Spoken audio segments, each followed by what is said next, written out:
Gomburza Gomburza refers to 3 Filipino Catholic priests, who were executed on 17 February 1872 at Luneta in Bagumbayan, Philippines by Spanish colonial authorities on charges of subversion arising from the 1872 Cavite mutiny. The name is a portmanteau of the priests' surnames. Their execution had a profound effect on many late 19th century Filipinos. José Rizal, later to become the country's national hero, would dedicate his novel El Filibusterismo to the memory. Background: the uprising by workers in the Cavite naval yard was the pretext needed by the authorities to redress a perceived humiliation from the principal objective, José Burgos, who threatened the established order.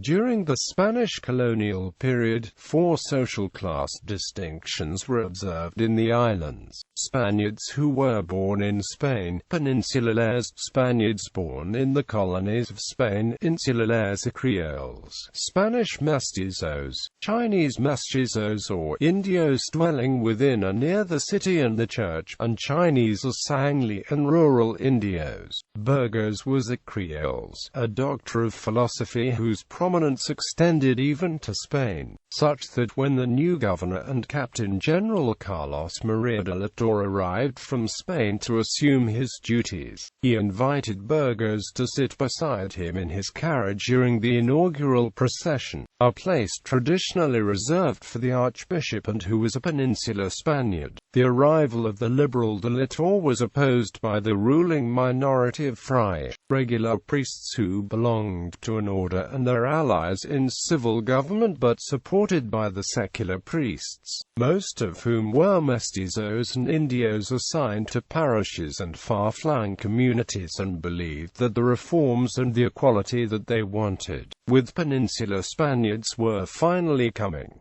In less than 2 years, de la Torre was replaced by Rafael de Izquierdo. Cavite mutiny. The so-called Cavite mutiny of workers in the arsenal of the naval shipyard over a pay reduction from increased taxation produced a willing witness to implicate the 3 priests, who were summarily tried and sentenced to death by garrote on February 17, 1872. The bodies of the 3 priests were buried in a common, unmarked grave in the Paco cemetery, in keeping with the practice of burying enemies of the state. Significantly, in the archives of Spain, there is no record of how Izquierdo, a liberal, could have been influenced to authorize these executions.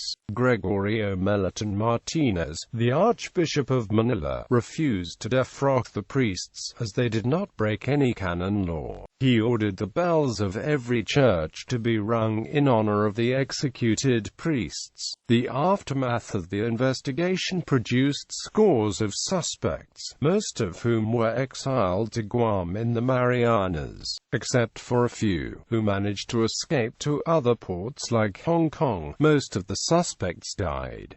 Recovery of remains. Early in 1998, bones believed to belong to one of the 3 executed priests were discovered at the Paco Park Cemetery by the Manila City Engineer's Office.